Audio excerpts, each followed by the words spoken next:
Hello, and welcome to Warhammer 40k's Grim History from the Beyond. I'm Zeckthar, And I'm Yuksen. and we are the chroniclers of all that was, and all that will be in the 41st millennium. We have seen the rise and fall of many empires, and this month, we will be discussing the mysterious militant wing of the Ordo Xenos, the Deathwatch. Indeed. Well, we've come to the end of the month, and this week we'll be doing our regular Q&A. So, Zeckthar, what's our first question? And where's Sakrona? Well, Sakrona couldn't make it again. This time he's definitely got a very good reason. He caught the thing on turn 42 known as the COVID. So he's kind of down and out for the next week or so. But he will hopefully be joining us next month. I know we've said that twice now, but what do they say? 3 times the charm? Something along those lines. Well, anyways, Hermes did just actually he sent me a letter about 15-20 minutes ago. And he had a few questions on there. And the first one's rather dirty. So for the small children that listen to our program, please avert your ears. The first question is sex mentioned outside of Slaanesh cults and obviously the SA by Eldar? I think I also remember that the sisters were used as a sex devotee during the age of apostasy. So I think we have kind of answered this question here and there throughout our podcasts.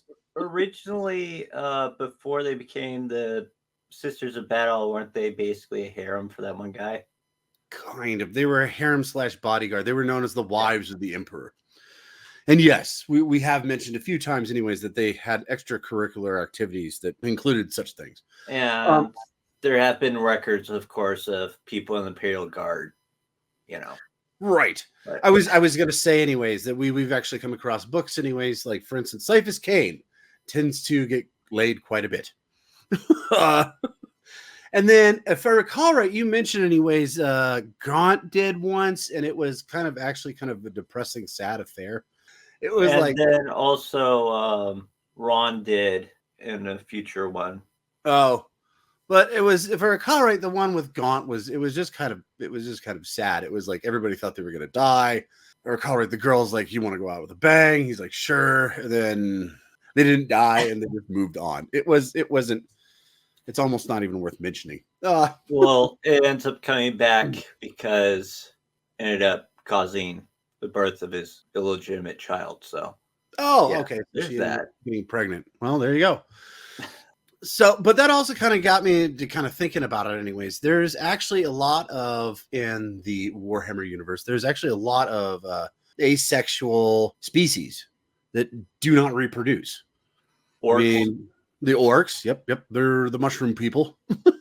So, I mean, they do reproduce. It's just not in the, what's the word I'm looking for? The yeehaw version. Let's just go with that. Neither do the Votan. They're all clones. The Necrons don't as well, or the Tyranids. The Tyranids are spawned. Yeah. So that kind of pretty much leaves, anyways, the Eldari, the Dark Eldar, and then Tau. Eldari, the Yukari, the Corsairs, the Exodites. Yes. The Eldar. Let's just call them the Eldar for old time's sake. And and the Tau. So, and then there's also actually within the Imperium, like for instance, the Adeptus Astartes. That is actually very specifically noted anyways, that they cannot reproduce. Right. As far as we have looked up anyways, they still have all the plumbing. It just doesn't work. That's probably the best way to describe it, don't you think? Yeah, I guess. There isn't much explained concerning that. Yeah. I mean, we have looked, because it was always kind of, because we'd heard rumors anyways that they actually turn them into eunuchs, or remove the plumbing, so to speak. And from what we found anyways, they don't remove it. It's just doesn't work. Their sex drive is completely gone. It's not even a thought. So, but yeah. So to answer your question, Hermes, so they might as well be. Yeah. In other words, pretty much. So to answer your question, Hermes, yes, outside of Slaanesh anyways, which actually does kind of beg now that I think about it, does kind of beg the question anyways. So can the Chaos Space Marines from the Emperor's Children, can they reproduce?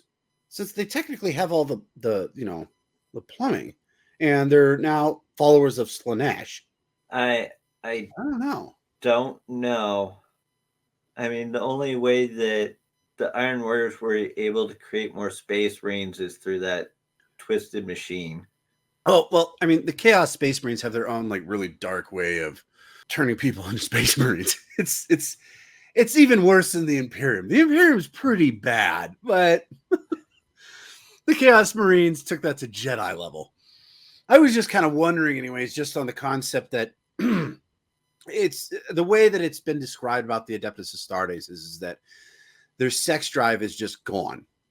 So they don't even think about it now. But then we have these Chaos Space Marines that is kind of like a big part of what they worship. So I don't know.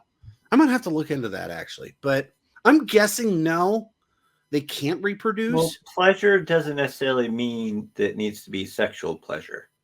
True, but I mean that is kind of one of the big things with Slanesh. I'm just saying. I'm just thinking, anyways, that I'm thinking that it probably still doesn't work. Hence why they still enslave people, bring them back, and try to turn them into Chaos Space Marines. But to move on, anyways, from the dirty to the some of the more interesting stuff. When and on what side is Luftoron coming back? What are his intentions now? So I think it's quite clear, anyways, he's never going to be a loyalist again. He's insane now. Like a fox. Okay, well, here's a question, I guess, for you, anyways. Do you think Abaddon's insane? A little, yeah. What about Rabuti Gilman? Yes, definitely. No, She is really insane. he thinks he can fix the Imperium. He's insane. I guess here's my question, anyways. Where does it turn to insanity? So I think it's when you decide that what you're originally doing, since it isn't working, you change it to where it's kind of like the aspect of, yes, you're protecting these people, and then you decide to protect them, you're going to kill them. At that point, it's sort of insanity. Wait, what? What are you talking about? So originally, when it's Luftoron, right? Okay, so we're talking about Luftoron, or are we talking about Abaddon here? Because you said Abaddon. I don't know enough about Abaddon, but he's just, well, he's kind of following the footsteps of Horus, minus, of course, Horus really went crazy. Okay, so real quick, anyways, we've got three guys here, anyways, that all follow chaos. Okay, we got Abaddon, we got Horus, and we've got Luftoron, right? Right. Horus, we can tell when he goes nuts. Right. If I recall right, it's like right after he gets mortally wounded, and then he gets stuck in the warp for him, anyways. It's like thousands of years, and he conquered entire galaxies, and then he came back, and he was at that point, anyways, a like true servant of chaos. That moment, anyways, his brain was mush, so to speak.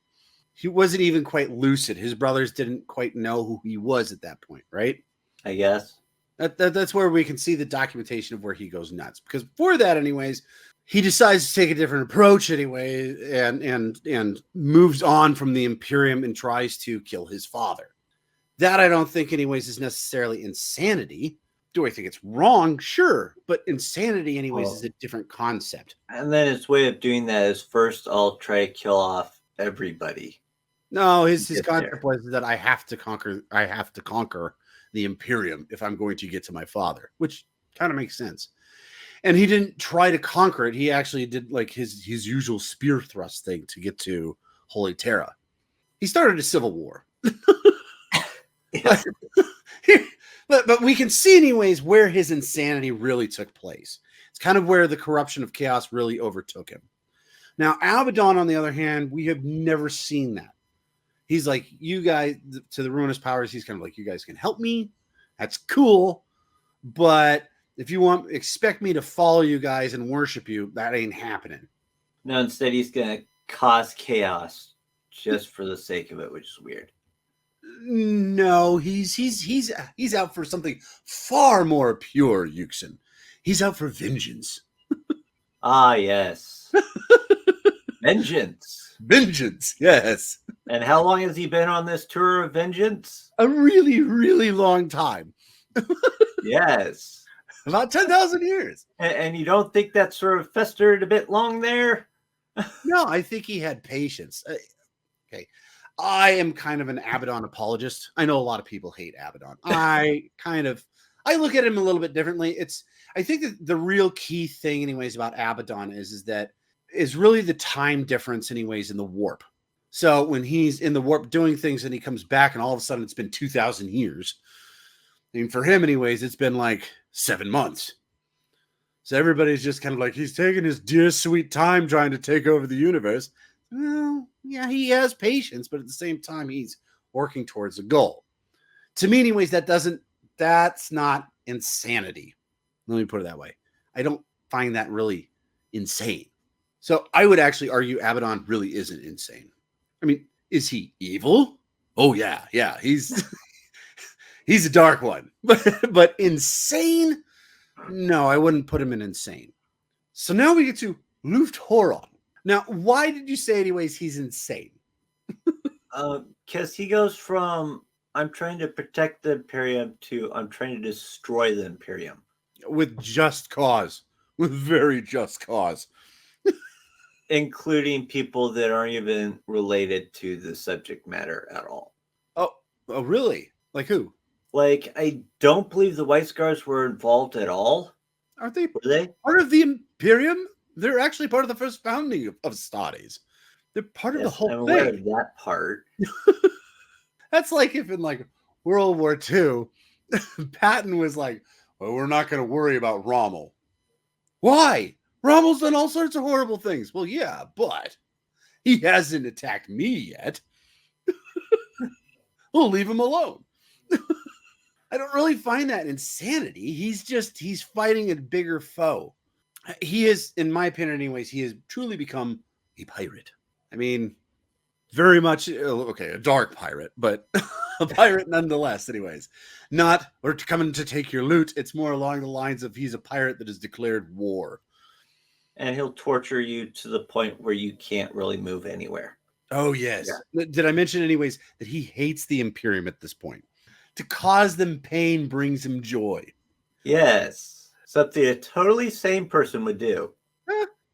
I'm not saying that he's all the way still there. I mean, especially because, I mean, at the end of the Badab War, he almost died. And when they brought him back, he was in the warp at that point. So yeah, I'm not saying in any ways that he's completely sane, but I also don't think that he's just complete nutso. No, I'm not saying that. It's like I'm not saying that about Abaddon either. A bad dawn? Abaddon? Yeah. So I guess the question is that what do you think he's going to do next, Lufthoron? There have been mentions, by the way, during the 13th Black Crusade that he actually sent forces to help the Black Legion, and vice versa. He got some forces back from Abaddon. Yeah. So it seems like they're chummy, I guess. And you mentioned anyways that he met up with Hanzo at one point.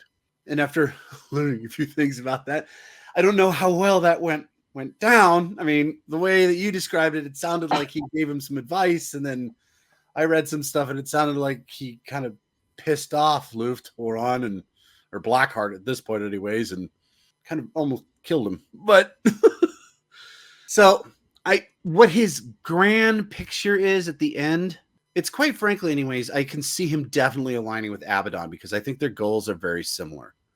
They want to watch the Imperium burn. They want vengeance. They want revenge, so to speak. Okay, well, for Abaddon, I think it's more vengeance. For Lufthoron, I think it's more revenge. Well, what do you think? What do you think that his plans are next? I don't know. That's why I said last time. You have any guesses or thoughts on the matter? No, not really. You think, okay, maybe this, if he was to align with Abaddon, what do you think their next moves would be? I mean, out of vindictiveness, he may try to go after Shigoris again. Yeah, he could. Well, yeah, he could. So here, hang on half a second. Let me pull up a map real quick. Because I mean, during the Great Rift, he descended upon it with like all those demons Right. Also Well, and stuff. I'm thinking, anyways, that if he's going to align himself with Abaddon, anyways, they're going to plan their moves out, and therefore the ultimate goal is Terra, right? I mean, that's always been Abaddon's goal. Lufthoron, it's just kind of kill the Empire. So I figure you get on board with that. So you've got the Maelstrom down here in the Ultima segmentum, and then you've got up here, you've got the Great Rift, right? So if they're going to coordinate their plans, their directions, anyways, would kind of pinpoint down towards Terra. So I guess, well, looking at the map, where do you think they would I think they would actually intersect into Terra if they were going to ever actually meet up. Do you think, anyways, that they would intersect, anyways, at Terra, or do you think, anyways, they would try to relocate so somewhere around the side, anyways, and then thrust forward towards Terra? I would assume if they were to work together, they would combine forces before going to Terra. Okay, that's interesting. So I guess a follow-up question, anyways, do you think that they would try to take over everything north of the Great Rift first, or do you think they would plow south towards Terra? Let's see. North of the Great Rift, that's where Johnson is, right? Yeah. That is the one thing kind of standing in their way at this point. No, the other thing that's standing in their way is Angron.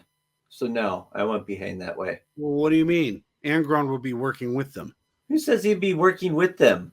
They would just kind of like, push him in a general direction or wave him in a general direction, and he'd just cause murder and mass mayhem. It's Angron. It's what he does. Quite frankly, at this point, I think Angron is just hunting for Lionel Johnson because Johnson killed him. He's come back now, and he's like, "Oh, where's the line?" But the main thing, anyways, about everything that is north is the Astronomicon doesn't work very well in the north. They have been shut off from the Astronomicon. So the only people that can really bounce back and forth really quickly in that area is Chaos. So to me, it would make more sense, anyways, that they would go north, try to take everything over there, anyways, and then head south. That's my thought process. But what do you think? I'm not sure that would make so much sense because you'd be losing forces going north and then you'd be heading back down south with less forces. Except for you would have conquered all those places, so then you would amass more forces. It's empire building. Not burn and pillage, empire building. Yeah, well, you'd be losing space marines because the only people that have been known to make more space marines were Fabius Bile does that quite a bit. And Hanzo. I think there's a couple other guys too. I think all the chapters have a way of doing it. I think the way that Hanzo and Fabius Bile do it, though, it's more expedient. It's faster. But okay, well, I think we've been talking a little bit too long about Luthor. But yeah, it's kind of an interesting concept of where he's going next. Okay, do you agree with me, at least on this aspect, that you think he is going to eventually link up with Abaddon to move forward? I have no idea. I know that it's a possibility since he has helped them in the past. Mm-hmm. Mind you, the forces they gave him didn't fare too well, but... Oh, which way? Weren't they the ones that were sent after Gilliman? No, that was the Black Legion. No. After Gilliman had come back to life and he had made his trip to... I think it was to Terra. The Red Coursers? Yeah.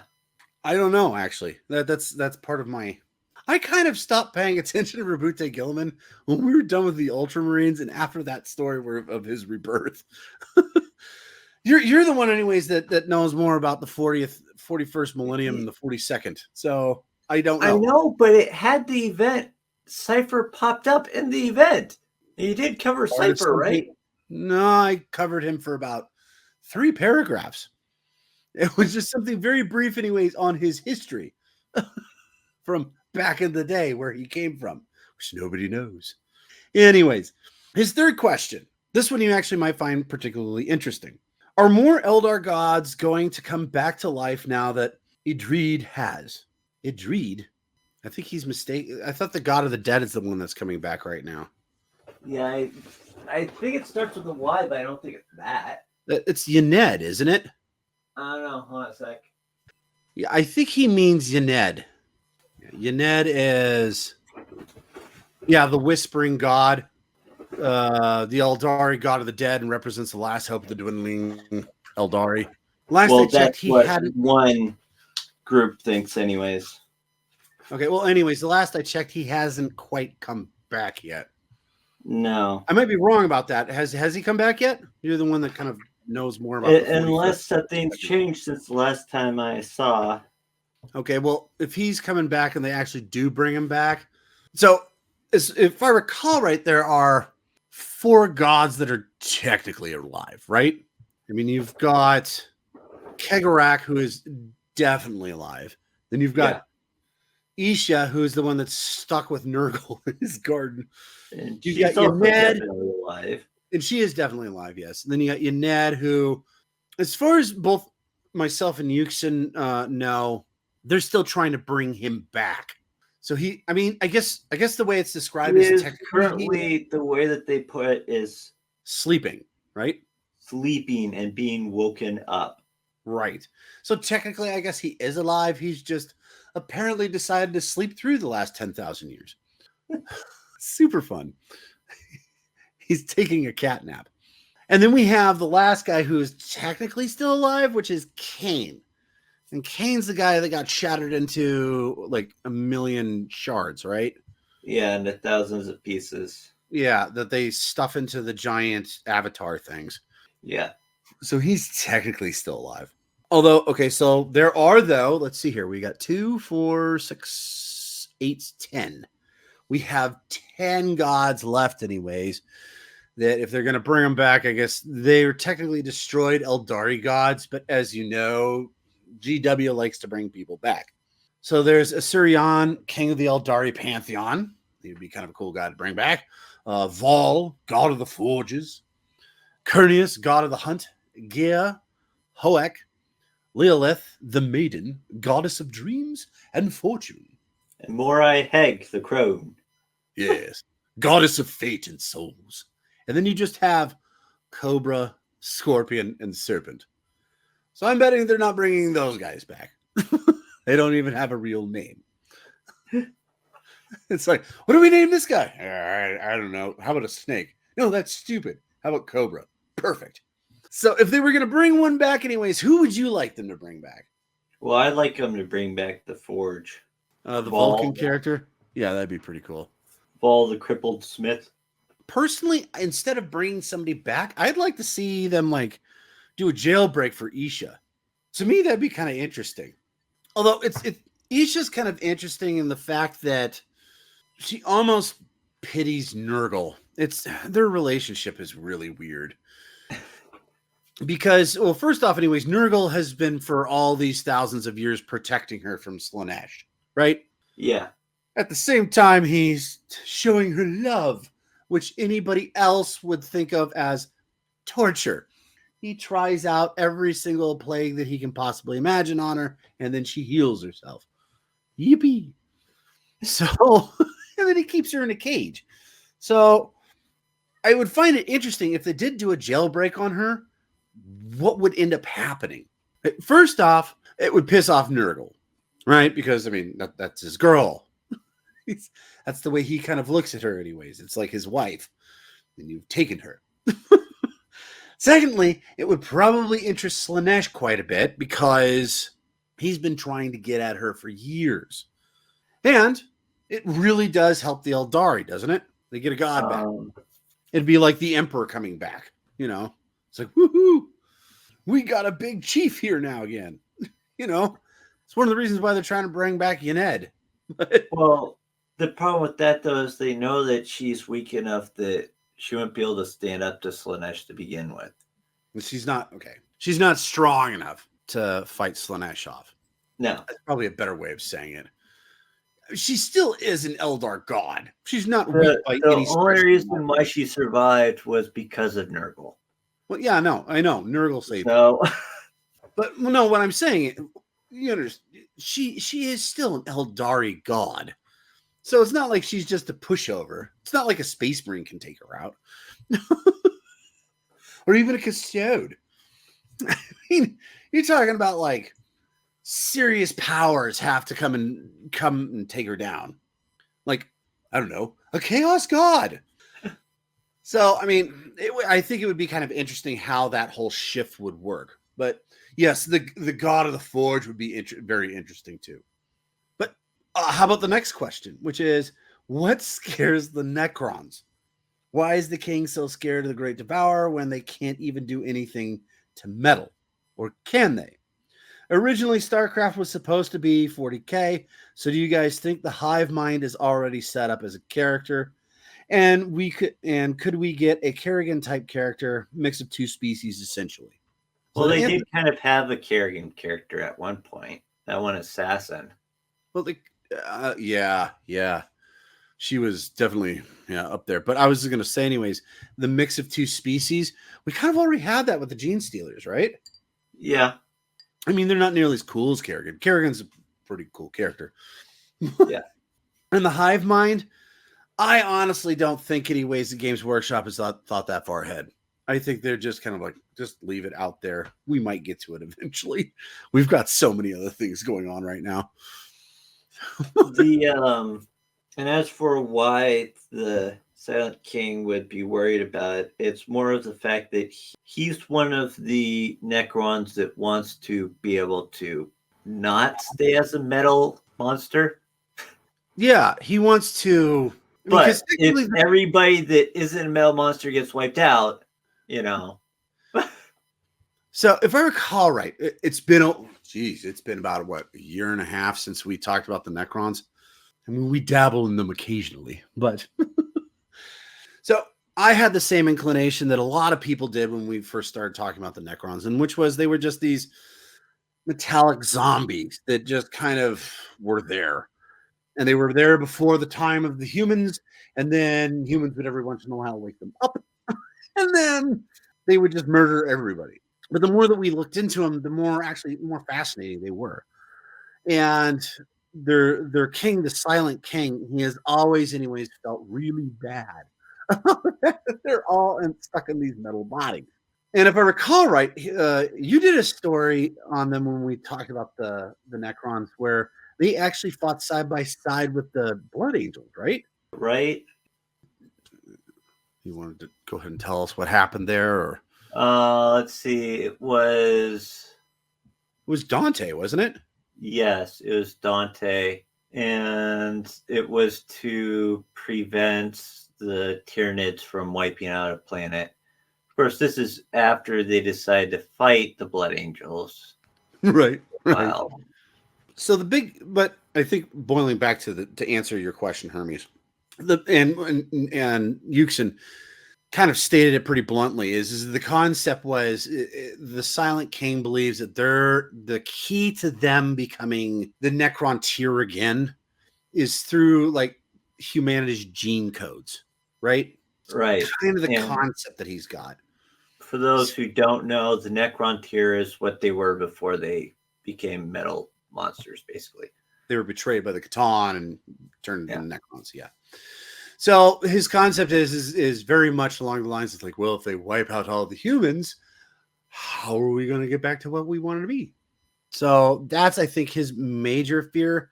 The other thing too is, and it's pretty obvious, is that, I mean, if the Necrons want to become a society again, if the Tyranids run right through it anyways and kill everything in their path, which is what they do, all they leave is empty husks of planets. There's not a whole lot left they can do with them. So right. I think that's another concern. But moving on, I figured you might like this one. What do you think the next big orc setting be? I feel like there's not been a major scrap in a while. The major orc setting is the current crusade that Gazgul is on. He got tired of Armageddon, and so he went through the place that's now a perpetual fight between the Tyranids and the orcs. The Octarius War? Yeah. He went to the Octarius sector, defeated a whole bunch of people, and so now he has like millions of ships, and he's on the war path, apparently. I like to think, anyways, it was a hypothesis done by the YouTube guy on Terran 42 named Warrior Tier. If you haven't checked out his stuff, it's great. By all means, check him out. But it was the concept that, so they have mentioned, anyways, it has been found that Commissar Yarick is dead. And Ghazghkull didn't kill him. So the concept is that Ghazghkull is pissed off and he's going to find whoever happened to kill Yarick and then thump him or crump him. And the guy who happened to do it, the thought is that it happens to be Angron. That to me, anyways, sounds like an epic scrap. The orcs of all, of millions of worlds gathered together to fight against Angron and the demons of chaos. Ooh, that sounds like a most interesting and fun crumpin. What do you think? I don't think that's the case though, because why not? Because he got this vision after he had his head chopped off and put back on. That he was called by Gork and Mork to start this crusade. To do what? I mean, he's on the warpath. You already said that, anyways. But where is he going? What's your thought process of where he's going? I mean, to me, he's. I mean, orcs are pretty easy to figure out. It's like find the biggest, baddest thing and crump it. So, depending on what side he is on the rift, anyways, that's gonna be if you're talking about humanity, anyways, that's either gonna be the lion or it's gonna be Gilliman. He's going for one of them. So, I still like the concept that he's out to get Angron just because he killed Yarick. He was mine, he's like shaking him. So where do you think he's going then? So based off of actually, his weird boy got a vision that basically told him that he's supposed to take over all the orcs and then lead a crusade, basically. And so I assume that's what he's doing right now. And anything that's in the way of him getting to whatever the next warlord is that he's going to take over their peoples are going to get hit. Okay, so you mentioned that he's in the Octarius sector right now, right? Yes. Or so once he's done, one of the last places you've seen. So once he's done crumping the Tyranids and he's got his whole fleet going, where do you think he's going next? Well, he's already left the Octarius war zone. Oh, okay. So where do you think he's going next? 5 million ships, over 5 million. Wow. Where do you think he's going next? No clue. Just nobody knows. Yes, Yuksen. Just a guess. Anywhere. Pick a planet. I don't care. He's going to Jagors. Cool. Why? He likes the fast stuff. Okay. I don't care. Where do you think he's going? I seriously don't know. Okay, moving on. What's the next shoe to drop about the ethereals? Are the ethereal powers related to the same beings that controlled the Rangdan? So when he sent me this letter, I had to kind of think back, and I was like, the ethereals? What's he talking about? Well, he kind of spelled it wrong. He's actually talking about the ethereals from the Tau, I'm assuming. Yeah. What's their next step? I think, quite frankly, anyways, they really, really badly need to get rid of Farsight. He's a big thorn in their side, I think. And if they can't get rid of him, then I think they're going to end up getting screwed. Because I think he's going to come back. So on the same hand, I think they're swaying a little bit when it comes to Shadow Sun too. I think the last we heard about her, yeah, she's all gung ho, but she's starting to have a few misgivings. Yes. Well, it also helps, I think, that she also lost her ethereal too. It seems like when these commanders lose their ethereals, they start thinking a little bit more for themselves. Now, when we did the Tau, if I recall right, when we talked about the ethereals, there's this concept that they have like this mind control thing with the rest of the Tau, right? There is a theory on that.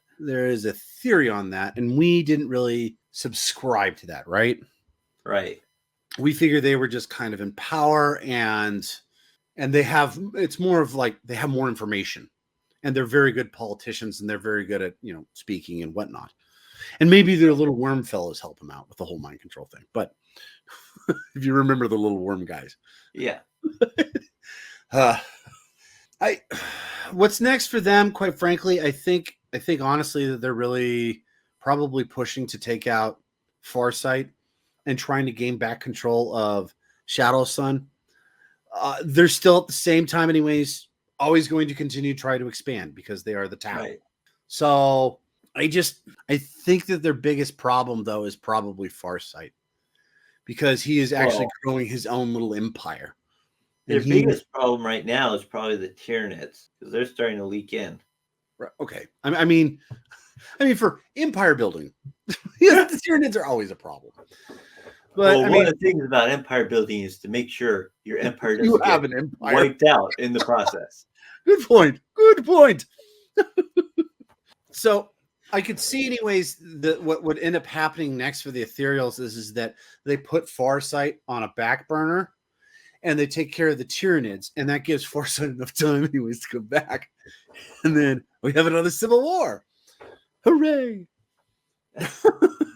That's kind of my thought process, and during that time, I think, anyways, Shadow Sun will kind of come around to more along the lines of what Farsight's thinking. Right. So that could be fairly interesting, but who knows at this point. All right, we've got one last question from Hermes, and then we actually came up with something, anyways, that we did want to talk about that had to do with the Deathwatch, which I think you guys will actually find very entertaining. But his last question was, what is the new faction you think might get introduced? I'm going to let you answer that first, Yuksen. Okay, I'm going to add something on to this. What one do you think that they're going to introduce next? And what one would you like them to introduce? Because those might be two different things. They might add on to, well, it depends. Are you talking about into the game or into the universe? Both.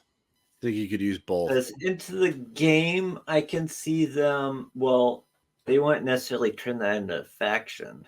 Well, they might. Well, if they're going to turn it into the game, then therefore it's going to be another playable faction. That's what I think he's talking about, is a playable faction. So it could be very much it could be something completely new, or it could be something, anyways, they have talked about and they just haven't built. It's like when they decided to do the Custodes. The Custodes have been around since, I think, the very beginning, but it wasn't a playable faction until the late 2010s in Terran 42. Yeah. Well, they may bring back, it would be interesting if they did this, but if they brought, because they keep making the Harlequins disappear and appear. It's weird. So I won't be surprised if they did one where it was all of the minor Eldari factions put together into one. So like the Exodites, and so it'd be like Exodites, Harlequins, and possibly Corsairs. I thought Harlequins were a playable faction. Well, they keep showing up and disappearing. And sometimes, originally, they were merged into where you could play them with either the Dark Eldar or the Eldar. Okay. Originally, and then they got their own thing, and then it disappeared, and then they got their own thing, and then it disappeared during the last expansion. Not sure. Well, the X-Kites would be kind of cool. I mean, they ride dinosaurs. That would be... Yeah, I know. That's why it'd be interesting if they did one where it's like the Exodites and then the Harlequins. They could call it like the... and they could attach the... So is that what you think that they're going to come out with next, or is that what you would like them to come out with next? I see that as a possibility, because there really aren't that many large races to come out with. Well, they could come out with something new. I mean, they did with the Votan. Well, actually, the Votans, I know. That's relative that it's new. it's the Space Dwarves. No, they're new.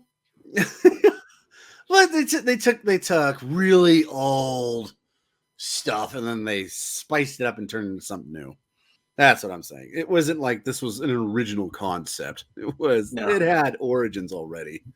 So, but getting back to what I said anyway, so you think that this is more of a possibility? Is this something that you would want to see, or is there something different that you would like to see? I think like if what I want to see is kind of sort of a thing where it's like it'd be very hard to do, but having it's just the minor Xenos races, and they just have different units.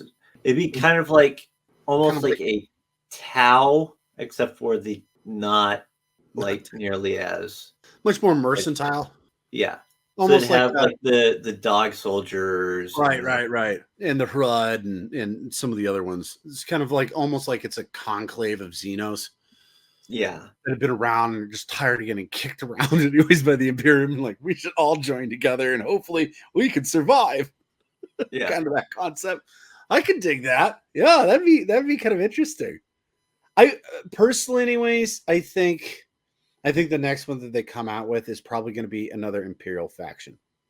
And the reason I say that is because the last one they came out with was something new.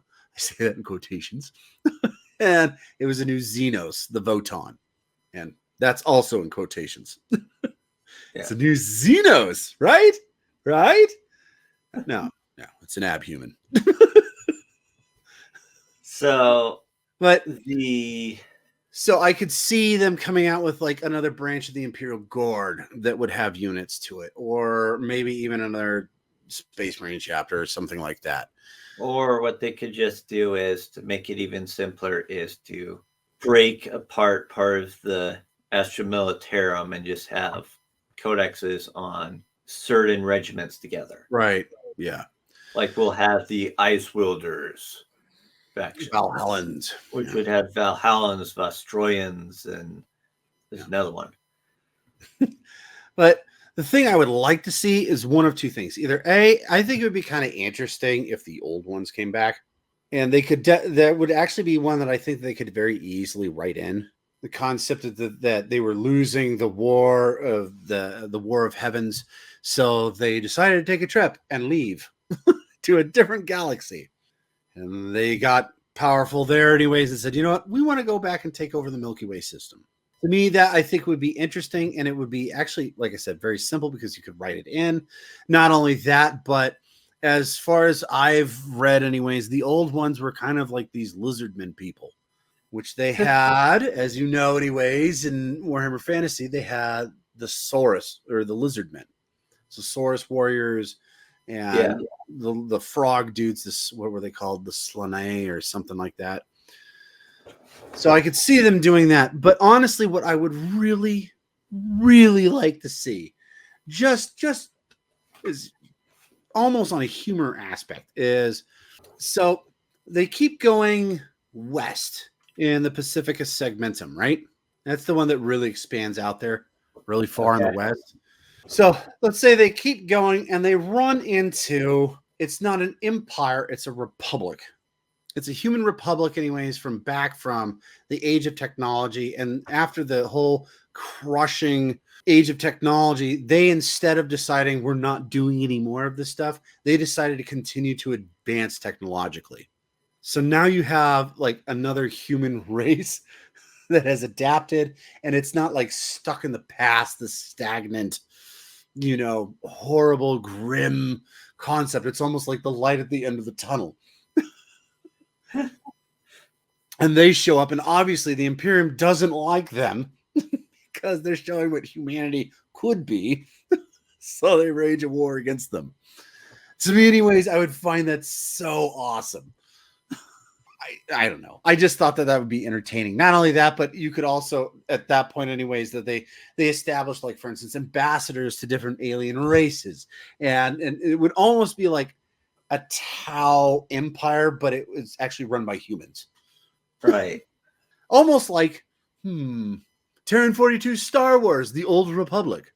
To me, anyways, it's like they ran into that group. To me, anyways, would be just great. I know a lot of people are thinking now, anyways, it's like, have you gone wacky, Zeckthar? No. I would just like a little bit of hope in the grim, dark universe of Warhammer 40K. Just a little bit. A little smidgen. No, because there's only war. There is only war, and everything sucks. Well, Hermes, thank you for the questions. I came in a little late, but we got them. So thank you for that. Now, originally, we really didn't have any questions, and we didn't because Secrona had the COVID. We didn't really know what to do this week. So we came up with something that we thought would be very entertaining for you guys listening. So we've just finished this last month talking about the Deathwatch, and we started off anyways talking about the kill teams, the Aquila, the Dominatus, the Purgatus, the Malleus, the Furor, the Venator, and the Proteus. And last week, anyways, we stopped and we kind of made that entertaining kill team that would just be kind of for comic relief. So we thought, okay, what would be actually the greatest kill teams we could come up with for each one of these different kill team branches? And while we were doing that, we came up with a few rules.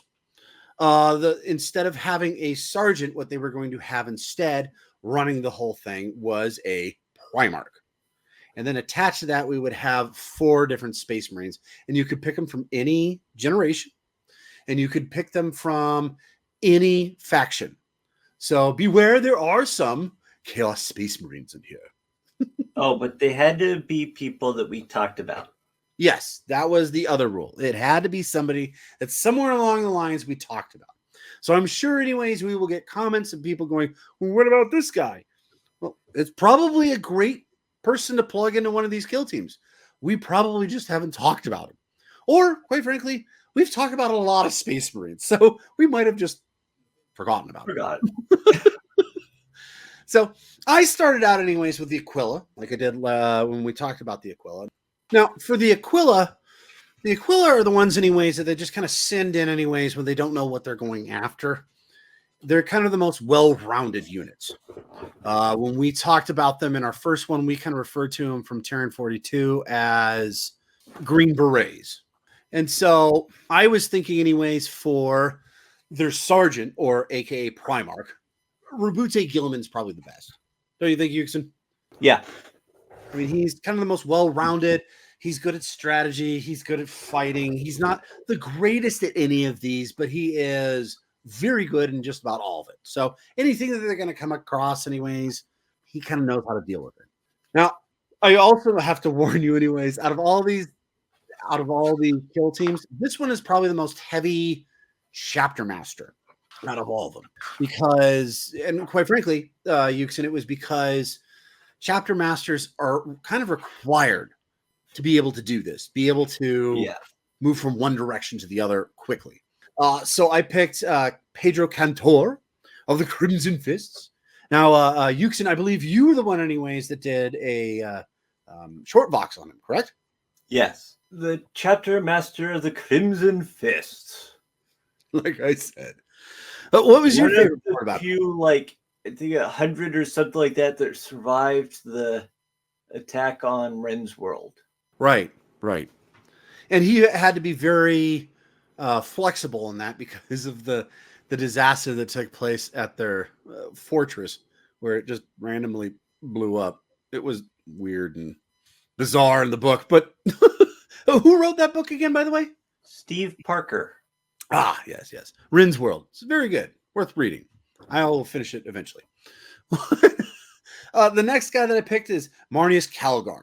He's up there lock and step anyways with Rabute Gilliman. Very much, he can kind of figure out what's going on. He can work with it. And he's got the giant power fists and the storm bolters. I always kind of thought that was kind of cool.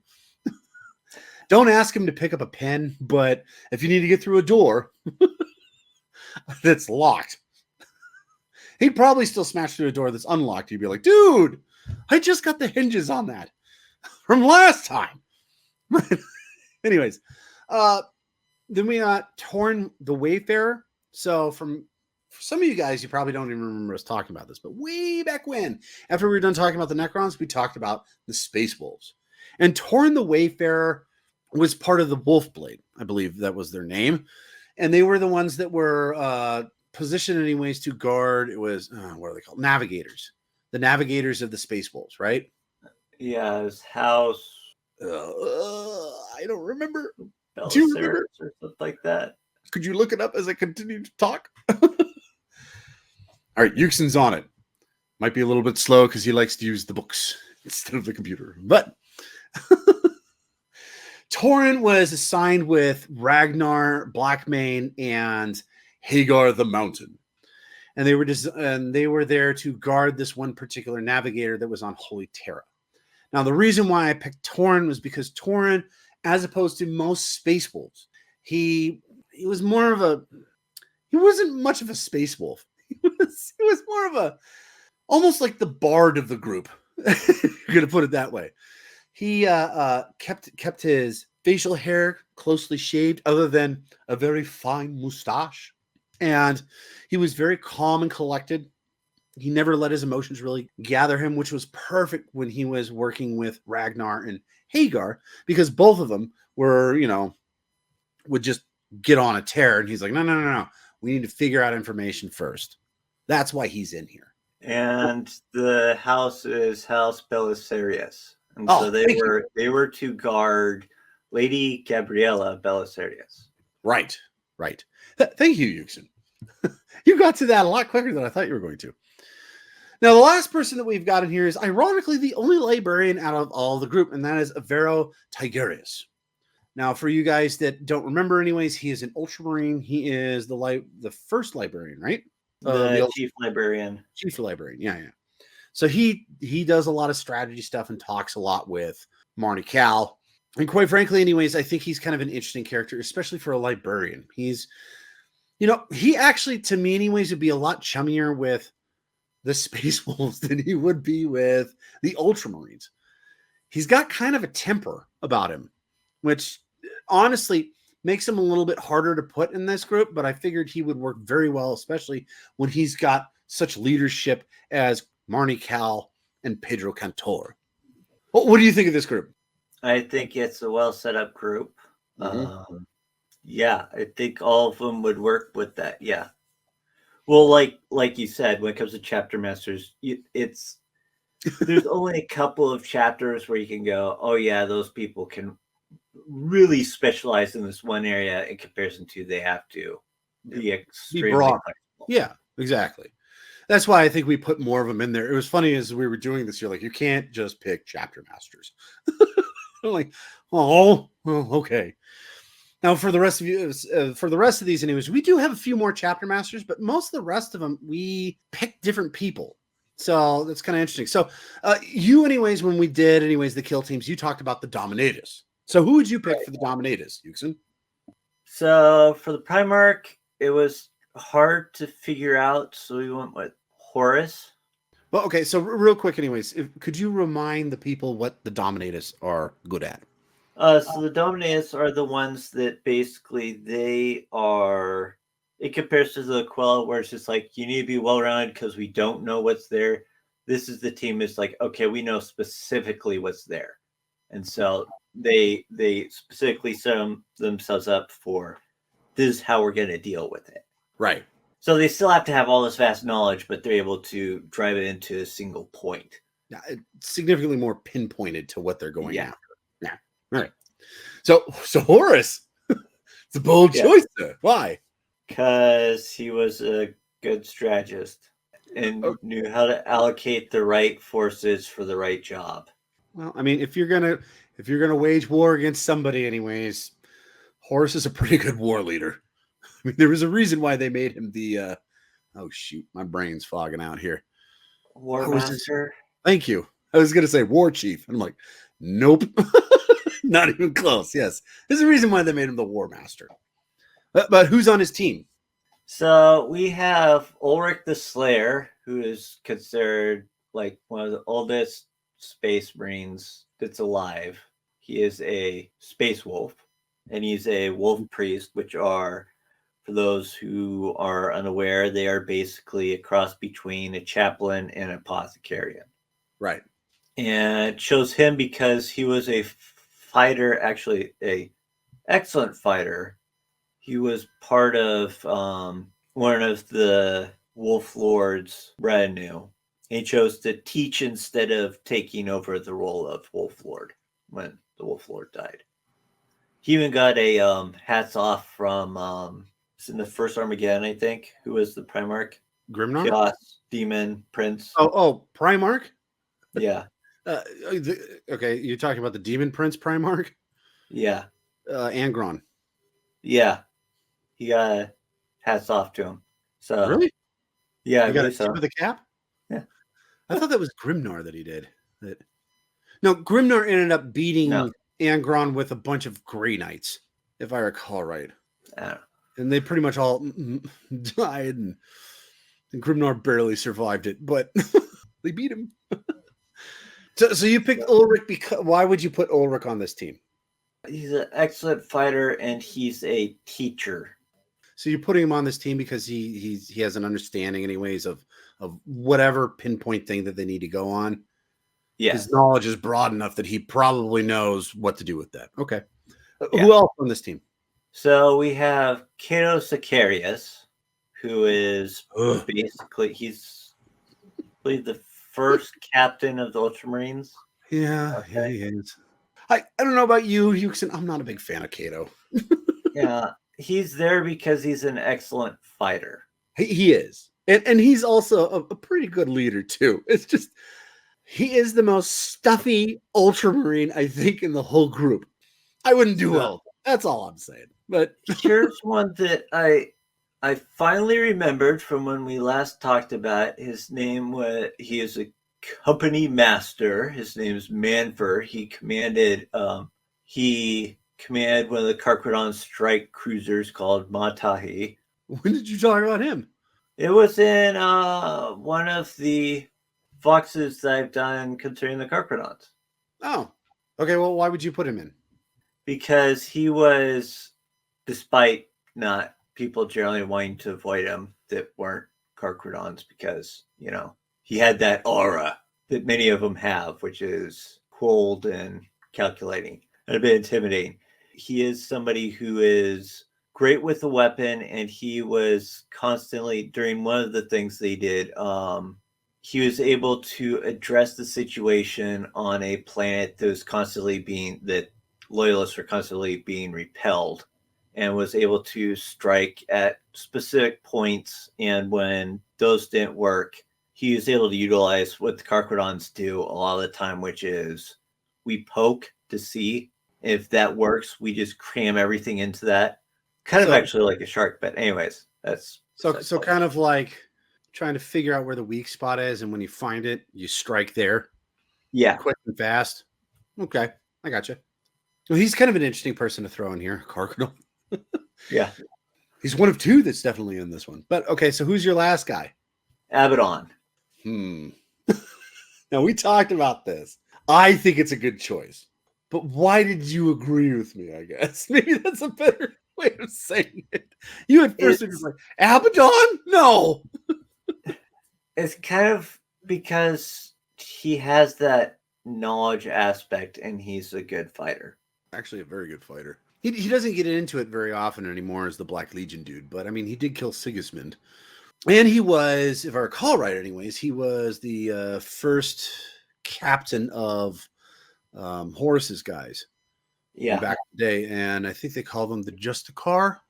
I might be wrong about that. But they were, as opposed to everybody else anyways, of the, what were they called before they were called the Sons of Horus? Luna Wolves. Yeah. So all the Luna Wolves anyways, their colors were gray. The Justicar, on the other hand, anyways, were in Terminator armor, and it was black. Ironically, very much like the Deathwatch. Or the Black Legion. If you want to go dark about it. Of which, he's in charge of, so. You kind of explained why he would be here anyways. But for those anyways who don't know who Abaddon is, could you give a brief description on who he is? He is the current leader of the Black Legion. He is part of a faction that is undivided when it comes to chaos. In other words, he doesn't worship any particular god specifically.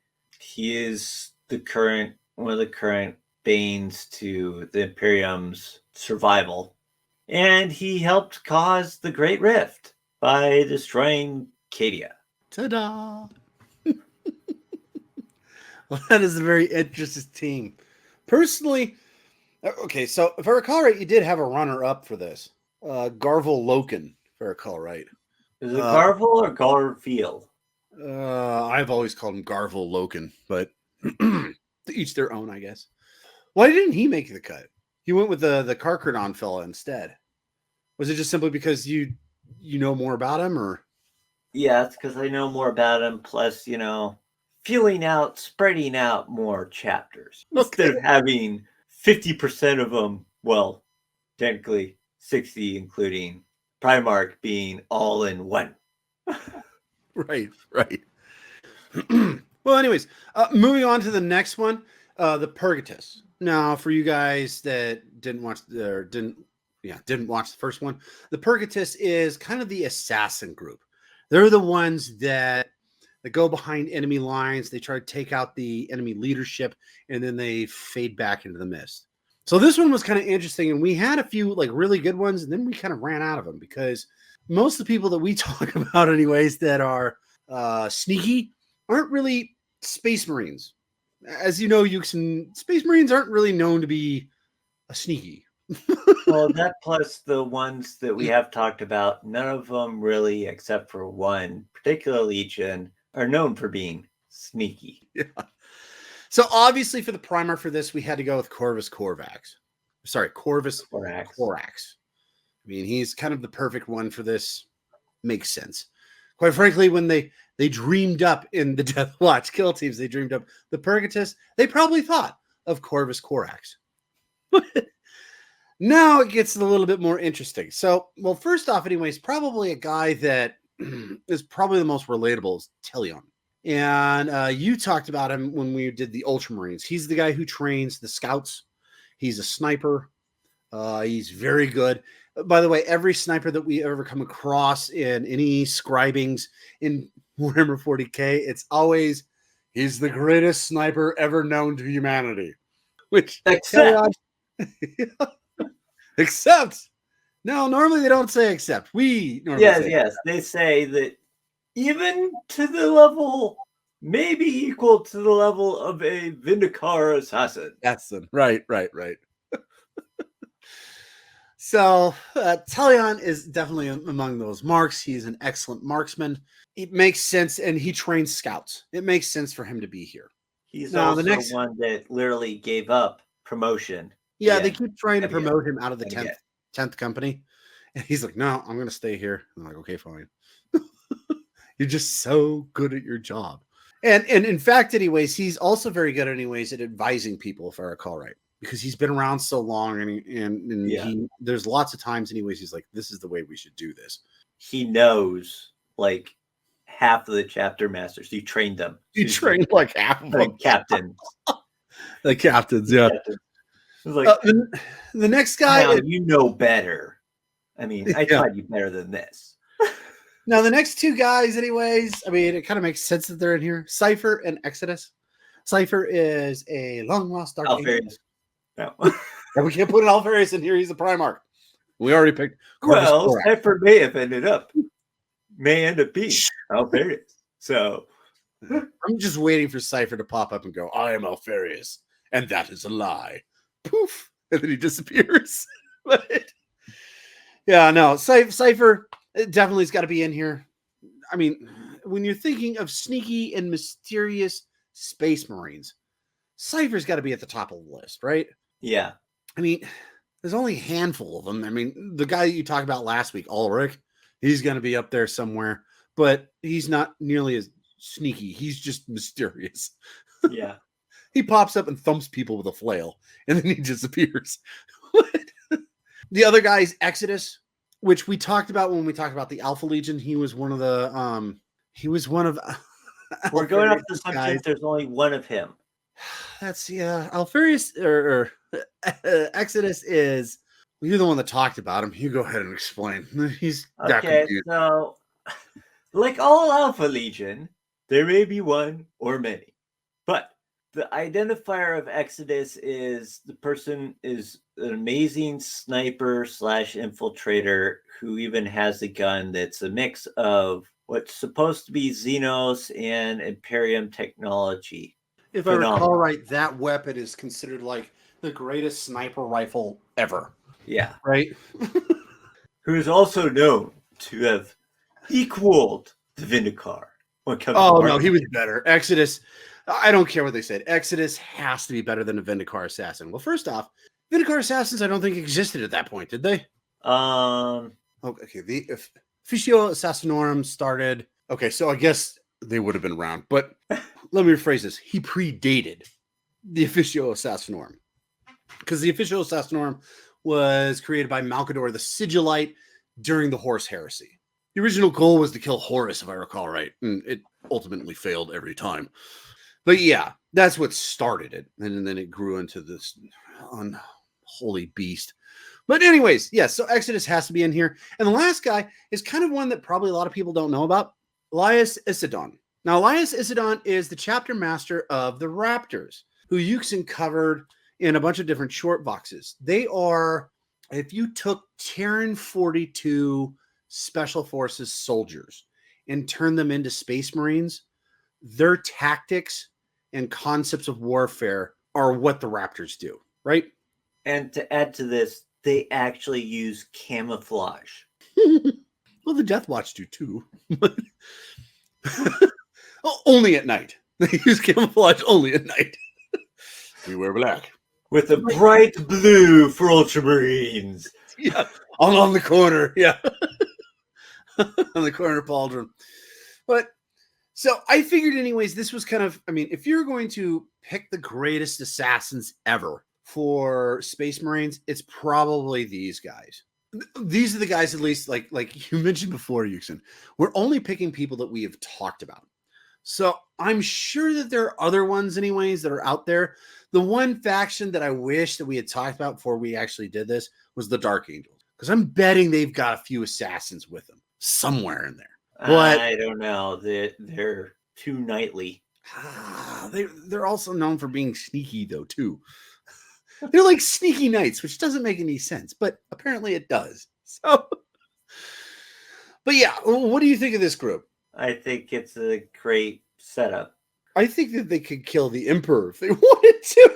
This group, I think they're that sneaky, but just saying. Anyways, who do we got next? So next we have the Malleus, which are the monster slayers. Well, and basically, I went with, right? Who are the wrecking balls? Yeah. So I chose for the Primarch Vulcan, the biggest, beefiest guy. Okay, so I know you picked Vulcan.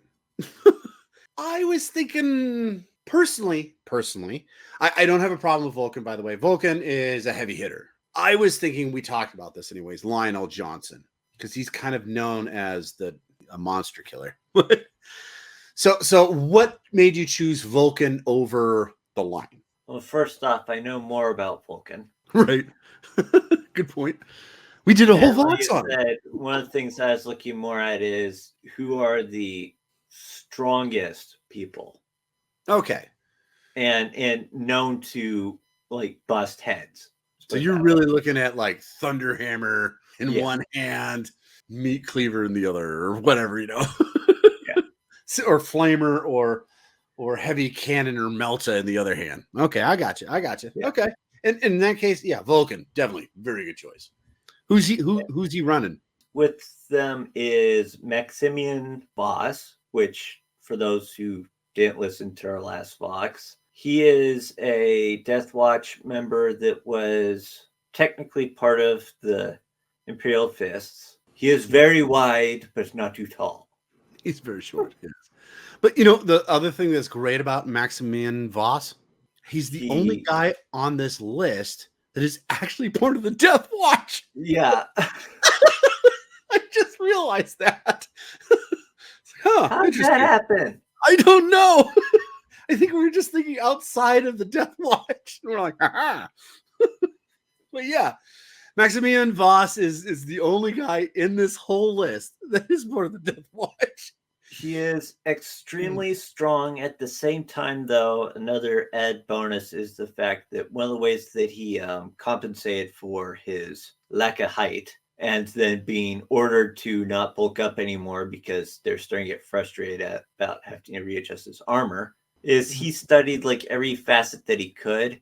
And so he's like, he could do hacking, he can do cyber stuff, he can do all this other stuff. The old noodle. And then following that, we have Hagar the Mountain. His name he's probably my favorite character of all time. That's a Space Marine. If you guys haven't read William King's Space Wolf Omnibus or the second one, which actually don't read the first one if you want to find Hagar. He's only in the second one, but it's worth reading. He is my favorite character of all time. Is Hagar the Mountain. But why did you pick him for this group? Because he's another heavy hitter.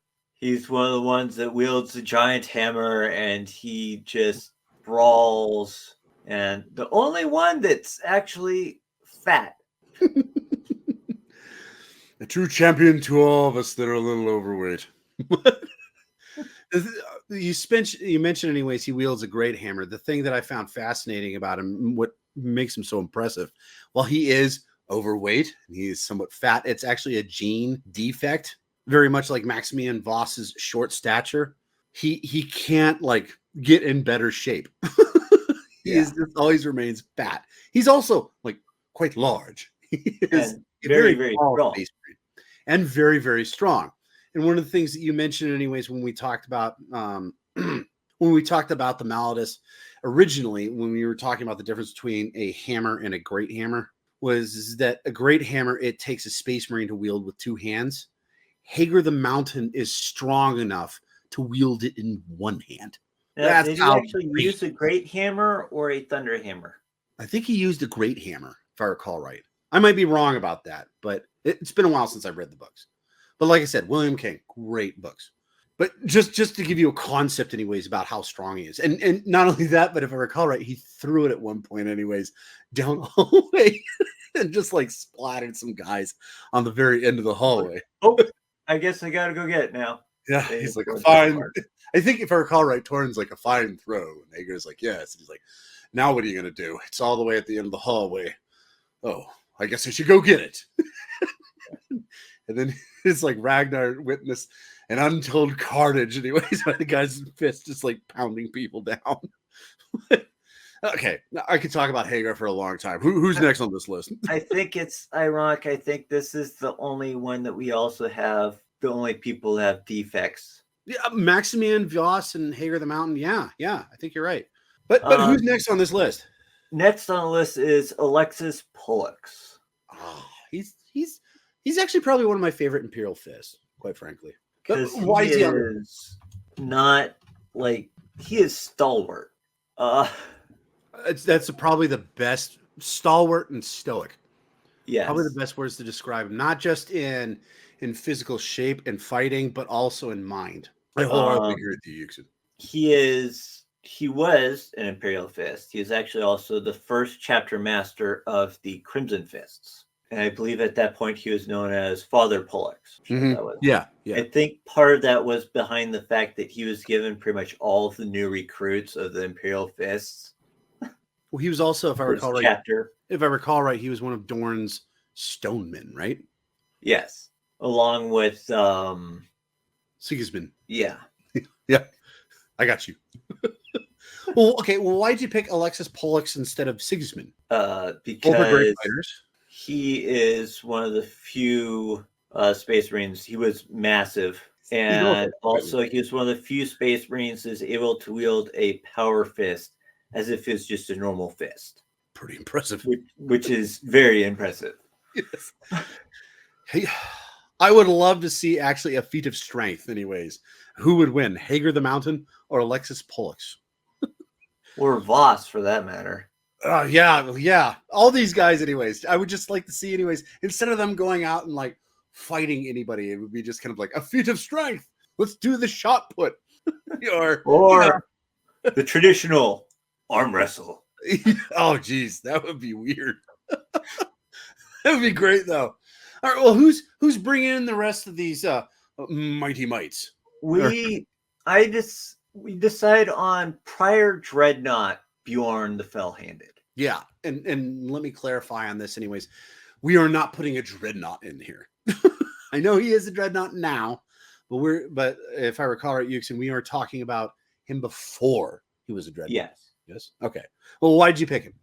So, just a little bit of background. Bjorn the Fell-Handed is technically now the oldest Space Marine, period. He was around since before the Horus Heresy. Well, yeah, but that's because they shoved him into a Dreadnought.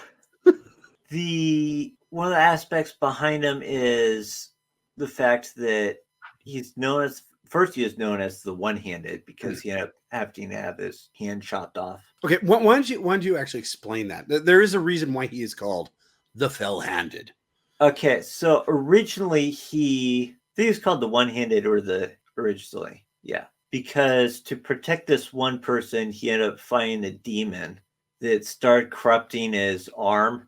And so to prevent him from, dying, they're just like, we got to chop that off now. Right. And so they did. And you got to tell the rest of the story, though, why he's called the Fell-Handed. The reason why he's called the Fell-Handed is because originally he headed up this group that were phenomenal space wolves, like top tier space wolves. Right. And then they were like all slaughtered except for him by a demon prince. Same one that took his hand, if I recall, right? No. You sure? Yes, I'm sure. The person that took his hand died. Oh. Fair enough. Sisters of Silence showed up, and a librarian and a dreadnought or two blew him away. Yeah. Okay, well, It was just a mess. Okay, let me see if I recall this correctly, though. Because, anyways, he lost pretty much most of his men, and he was the only one that left. Anyways, he swore an oath of vengeance, and he became the first lone wolf. Yes. Okay, I got that right. First lone wolf to ever exist. Right. So he ended up getting his vengeance, though, by killing the demon prince before even Russ could get to it. Which shows, by the way, the difference between Lehman Russ and, like, for instance, Angron. Angron would have been pissed. That guy was mine, you know? Lehman Russ is like, that was damned impressive, sir. I would be pissed, but you succeeded, so... And that was impressive. You literally climbed up his back and stabbed him through the back of the head with a thunderclaw. Wow. And I believe he's actually the first great wolf, too. Yeah. Well, okay. Technically, the first great wolf was Lehman Russ. But after Lehman Russ, yes. So looking at your massive meat group, this is definitely the guys that I would put together to go thump some giant monsters. I can't think of anybody else that would be better for this. Jeez. Just the fact that you've got those three guys in the middle, Maximilian Voss, Hager the Mountain, and Alexis Pollux. Yeah. And for a better viewpoint on how strong Voss is, for one thing, he ripped her apart with his bare hands a servitor. Without power armor. Without power armor. And then there's another time where he was carrying 2 Hellfire missile launchers fully loaded quite quickly across the battlefield. And that's also saying something. I can see the Austria Militarum guy going, did they come up with a new tank? The thing's kind of small, but it's moving fast. It's got missile launchers. Oh, that's a person. Yeah. Oh. Don't get in his way. Yeah, this like 5'10" space marine going by. They're probably thinking, which one of our guys is that? Yeah. I don't think it is. Since when were we able to get power armor? I want one. I want one. Well, anyways, moving on to the next one, which is the Furor. Now, the Furor group, anyways, is designed to kill massive amounts of units. So it's like Tyranid swarms, giant orc wargs, all sorts of things like that, where there's a massive amount of group of people and you need to kill all of them. And we figure, who better, anyways, to put in charge of this other than Angron? He's kind of perfect for that. The mass murderer. Just kills everything. Doesn't care what it is. Just kill it and move on. Yep. Attached to him, anyways, we have Ragnar Blackmane, who, by the way, out of all the people that we picked, we actually picked the whole Wolfblade. Ragnar ended up in this. Not the whole Wolfblade. Okay, from the books, we picked. No, it isn't the whole Wolfblade from the books.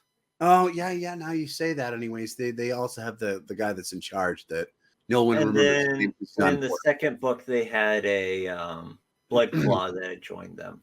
A what claw? Blood Claw. Oh. The youngins. Yeah. With the Space Wolves. Right. Well, I mean, okay. Of the Warriors 3 that the books are mainly based around, we got all of them in here. Yeah. Kind of actually shows, anyways, how much we enjoyed the books. as well. But Ragnar Blackmane's in here because he has, I mean, first off, at this point anyways, he is the youngest, if I recall right, the youngest Wolf Lord ever, right? Yeah. Which says anyways something about his tactical skills as a leader. But it also, one of the things that he has that a lot of people have concerns with in the Space Wolves is him trying to, one of the things he has a problem with is the Canis Helix. Yeah, which everybody has. Which everybody has, but okay, so for those that didn't listen to our Space Wolves, Vox, Yuksen, you mind explaining briefly what the Canis Helix is? Canis Helix is a genetical, I wouldn't necessarily say defect so much as characteristic amongst the Space Wolves that over time, eventually, well, the main indicators of them is the fact that they have canines that keep growing over time. It's a genetic implant, pretty much. Yeah. One of the things that's beneficial about it is that it gives the Space Wolves like heightened senses. Yes. So like smell, taste, touch, all that stuff anyways is incredibly heightened with a Space Wolf, even more than the rest of the Adepta Astartes. Right. The negative is combat. The negative is the fact that they can over time tend to be consumed by it, and then they become less and less human. Yeah.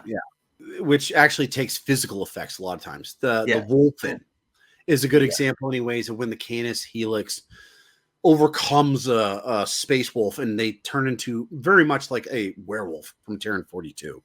Yeah. And the concern they have with Ragnar Blackmane is that he is always constantly fighting the rage that is within it. You know, the old saying, well, let's put this way, more so than other. Yeah. It's not like it disappears from all of them. It doesn't. It's just that every Space Wolf eventually kind of normally anyways figures out how to deal with this. Ragnar is still trying to figure that out. And very much like most Blood Claws. That's the big thing about Blood Claws, why they're so zany and crazy, is because they're still trying to figure out how to deal with the Canis Helix. The ones that deal with it best, or what are they called? The Gray Fangs or the Long Fangs? Long Fangs, thank you. Yeah. The guys have been around for a really long time. They've figured it out. But that's the concern anyways. And Ragnar occasionally will let it kind of loose and he just kind of kills everything in front of him. That's why he's in. Unfortunately, indiscriminately, generally. Yeah. We also put in here Demetrian Titus. Now, he is a space marine, the Ultramarine Space Marine from Space Marine and Space Marine 2. The reason why we plugged him in, well, because, at least the first one, you literally kill an entire warg by yourself. Well, he had a couple buddies, but still, it was. Well, chaos helps a little too. A little bit at the end, but still, it was very much just like, you go through an entire army of orcs by yourself and murder them all. So I figured he was pretty good to put in here. The next guy I put in was Shadrach Meduson. Now, for you guys who don't know who that is, he's one of the commanders of the Shattered Legion. He was the commander of the Shattered Legion. Yeah. Well, yeah. He was okay. He's the one who put it all together and started it up and running. Well, there were other units that also still worked in the Shattered Legion, but they were significantly more splintered. One of the guys, anyways, that we talked about when we talked about the Salamanders, the Iron Dragon, he led a group too. It was significantly smaller. But this is the guy that, like you said, anyways, yes, he was pretty much the bulk force, and most of them were iron hands. Shadrach Meduson is also an iron hand. And he was such a thorn in Horus's side for so long. Yeah. He just hampered him. One could say anyways that he saved the Imperium because Horus had to take so much time anyways dealing with him before he got to Terra. Because basically he was hitting all the supply areas, right? Yeah. He was, yeah. It was like, come we're in. gonna move forwards, but sir, we've lost our supply chain. Why? No, we needed the Air Force. Sorry, the Chair Force. Anyways, last guy I threw in here, anyways. Quite frankly, I probably don't need to explain why, but Tiberius the Redwig. Another person who you couldn't really have give you a hand with anything. What do you mean? Oh yeah, like picking up a pen or something like that. He has these lightning claws, and then right where his palm is, there's these spinning, Chain blades. crystallized blades. For those that don't know, Tiberius the Red Wake is the what do they call him? The Shade Lord. Yes, Of the Carcharodons. So yet again another chapter master, but still, he is literally just death incarnate for armies. He just mows through them. He is a bane to the existence of the regular soldier. He also very well, I wouldn't have had a problem if you put him in the Malleus. He definitely could have gone there too, but you didn't put him in there, so I grabbed him for the Furor. Well, what do you think of this group? This is, I think, honestly, I will admit, I think out of all of them, this is probably the weakest unit. Yeah, probably, but that's because they're just focused on wiping out the weakest units. Yeah, and I don't mean like these guys are weak by any stretch of the imagination.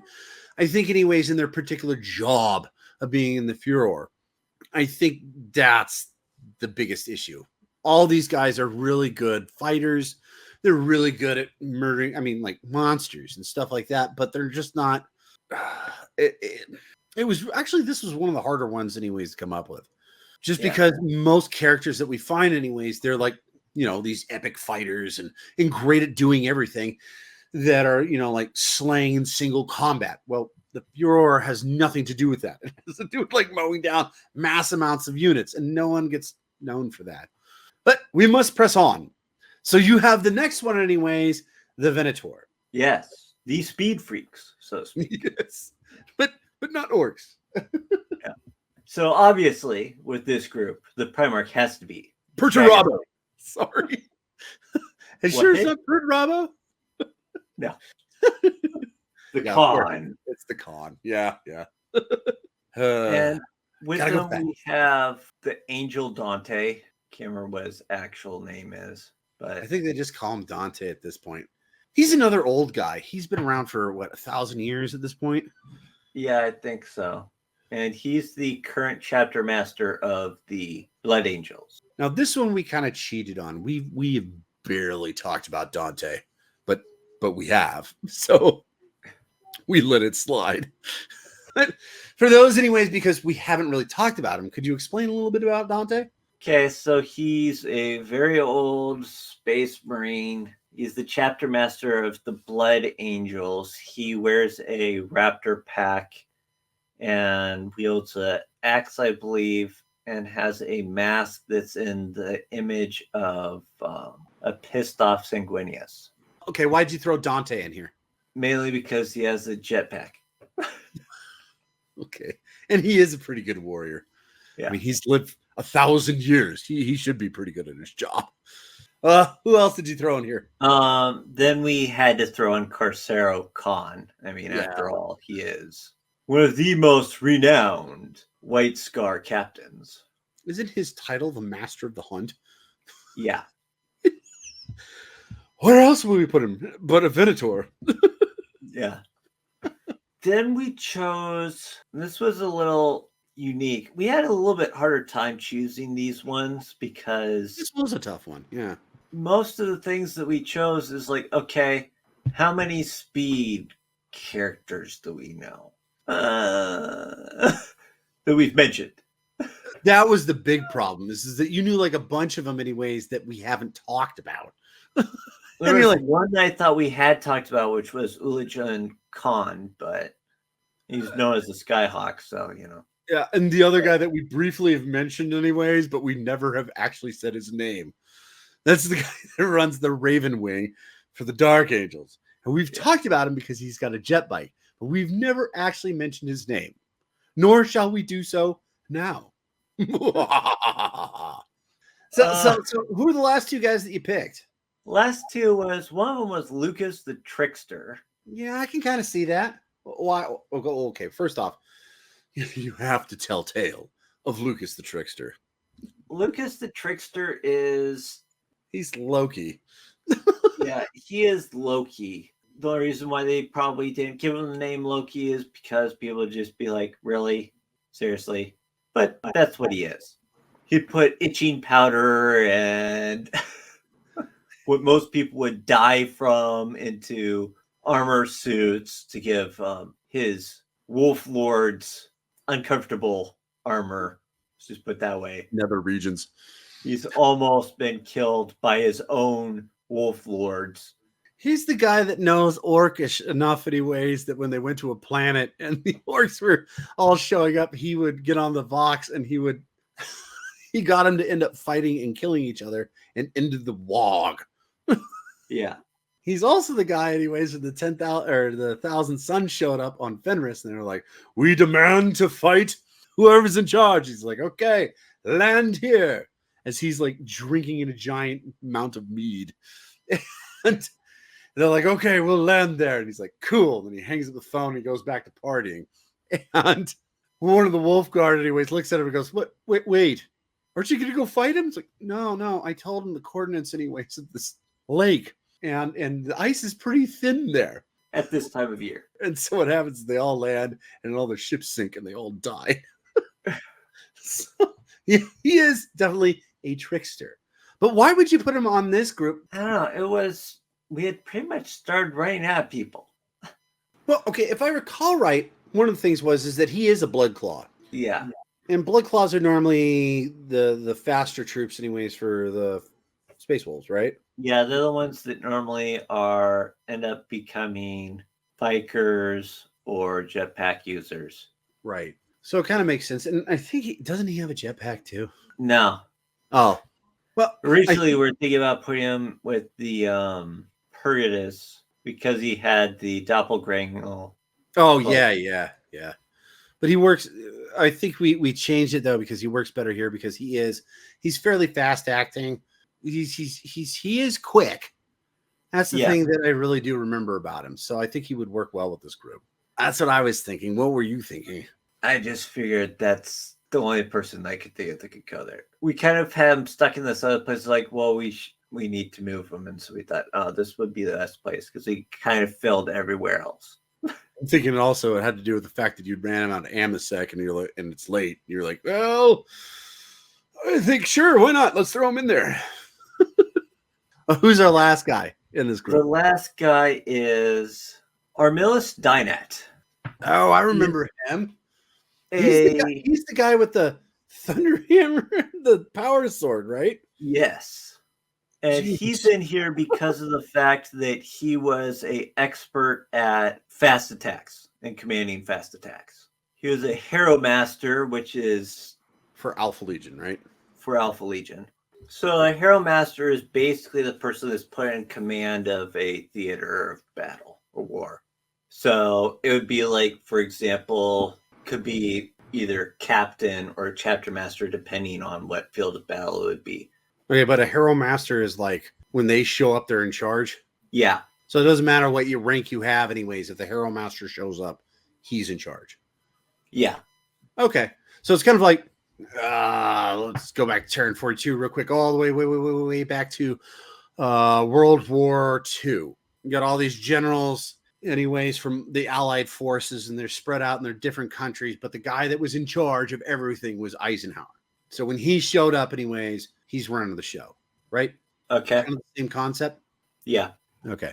So this was kind of the ragtag group that we brought together. So what do you think of them? I think with the people that we talked about, this was the best we could do. Yeah, I kind of agree. they are still a mighty force to deal with. Yeah. None of these are. Yeah. I mean, these are all people that we have talked about who are notable characters. So, and we figured anyways that, yeah, they should be in here. So the last one that we have is the Proteus. Now, for all of you guys that didn't listen, the Proteus is like the cream of the crop of all these different kill teams, like the best of the best. And we figured the problem with that is that if we tried to come up with that, we would have so many people anyways commenting on like, this was so terrible. How could you possibly do that? Why didn't you put this guy in or this guy in? So we came up with a brilliant idea. This time the Proteus is going to be the worst of the worst. The people that we hate the most and the worst at what they do.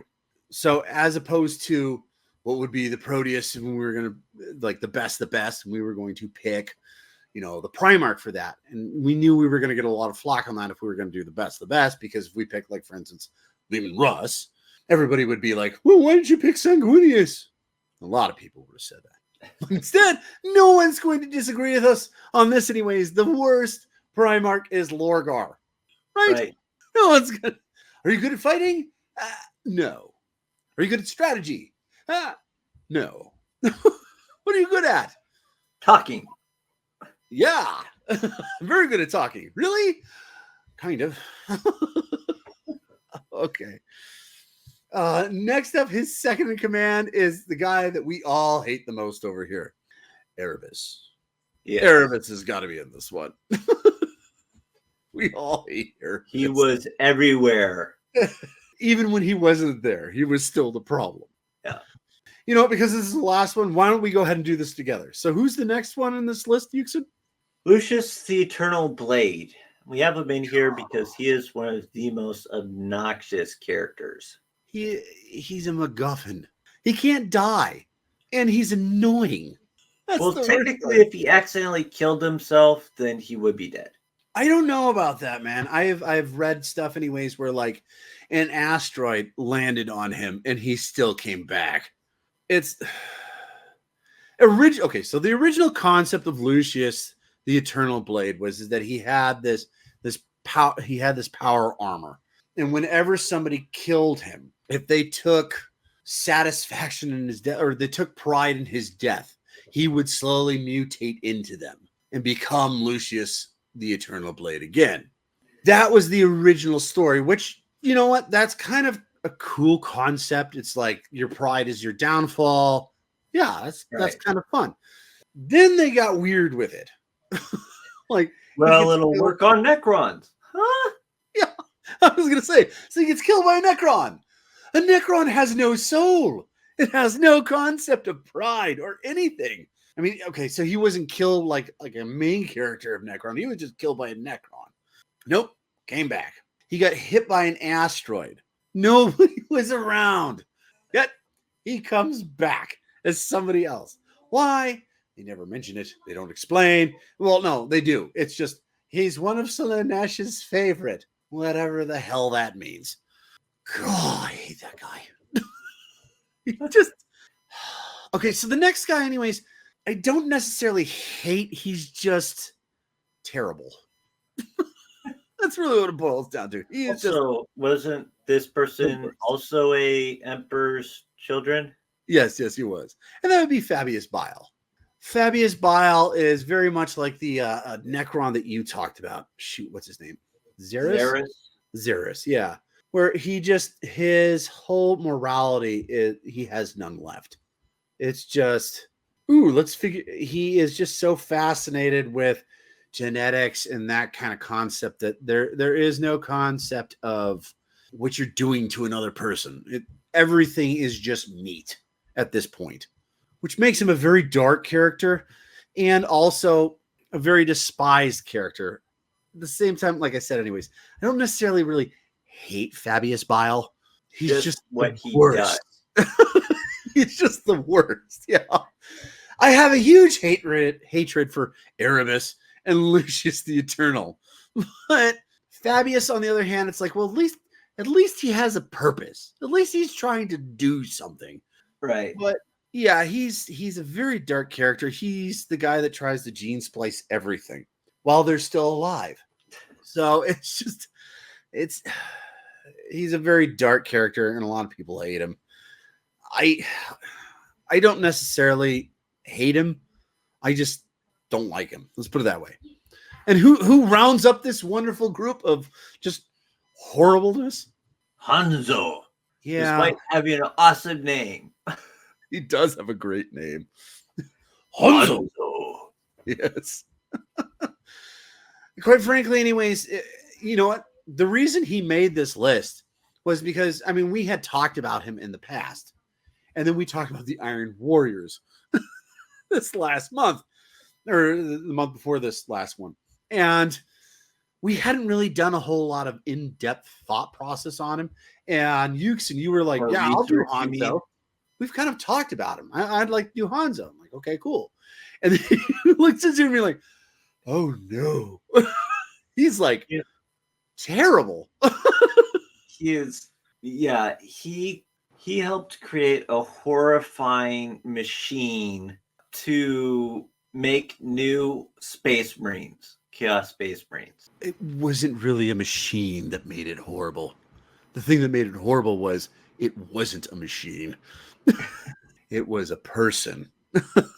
No, it was a machine that you'd put a person into and then mess around with. The machine was technically a corrupted device created through chaos, sorcery, and mechanics and stuff. Yeah. Well, I thought it was a genetic thing, anyways, that they like shot him with, like a shot instead. So you're saying they literally just like strapped him into this machine instead? And then they started manipulating the people. Regardless, it's if you go into actually reading it, unfortunately we had to. It's it's really, really dark. And we're talking about Warhammer 40K.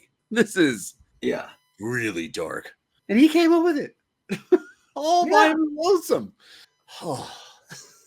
Not only that, but ironically, he's got like little man syndrome. And it's not because he's a little man, it's because he's got spliced gene seeds. So he's not only Iron Warrior, but he's also Imperial Fist. So he's just like cantankerous and hates everybody. And oddly enough, he was created by Fabius Bile. Oh, So that's also another reason why nobody likes Fabius Bile, is because all the things that are really bad in Warhammer 40K, 9 times out of 10, kind of had a hand in it. Kind of made it occasionally. well, chaos related, anyways. Well, okay. So before we end this Vox, do you have any last things you want to talk about, anyways, with the Deathwatch? They are pretty cool. Not really. Nothing? No. Okay. Well, I'm going to go ahead and say, anyways, out of all the Space Marines that we've covered, they're probably the coolest that we've covered. Just simply because of their dexterity, the concept of what they do. They like we mentioned in the first one, they are the special forces of the Space Marines. And to top that off, they have all the cool gadgets. They have the best weapons. They have the best personnel. And okay, so before we go, we did ask a question in the very first one. Who would win in a 1 mile radius jungle world in a death game or a war game? A group of Grey Knights or Deathwatch? And after long consideration, I'm going to have to agree anyways with what we said originally. I'm going to have to go with the Deathwatch. Yeah. I mean, a lot of people anyways are going to disagree with us on that because the Grey Knights are pretty awesome. I mean, they're all psychers. They're all, we will have to talk about the Grey Knights at some point, but they are pretty cool. But quite frankly, anyways, when the metal meets the meat, if I'm going to take an Astartes unit out with me, it would be the Deathwatch. I can't think of anybody better. Well, unless of course it's more than likely going to have chaos there, then yeah, I'd take Grey Knights. Fair enough. And quite frankly, they both pale in comparison to who I'd really take with me, and that would be Sly Marbo. And on that note, we are out of time. We went a little long today, anyways. Also, thank you, Hermes, for giving us those questions. That's probably why we went so long. We didn't have questions until about 20 minutes before we started this thing. So, but just want to say, give a special thanks to Hermes for giving us those questions. And hopefully, next Q&A that we do, we will have Sakrona on. I know we've said this a couple of times, but he should be here. Join us next week as we discuss our next subject, which would be Dorn's Boys, the Imperial Fists. I know, Yuksen, you really wanted the Grey Knights, and I was kind of hoping for him too, but the people have spoken. So therefore, the Imperial Fists. Well, thank you for listening, and I hope you enjoyed this Fox. Feel free to like, follow, subscribe, and comment. And don't forget to check out the shop. We got some cool stuff there, like clothes, pillows, and hats. And don't forget, anyways, we've also got the stuffed animals, the rabbits and the bears. But also, if you like our stuff, feel free to support us and become a member of our local band. There's some cool perks there. You can more than welcome to check them out on our YouTube channel, Tales of Ash Rock. Have a great day, and until next time, this is Yuksen. And Zeckthar, signing off.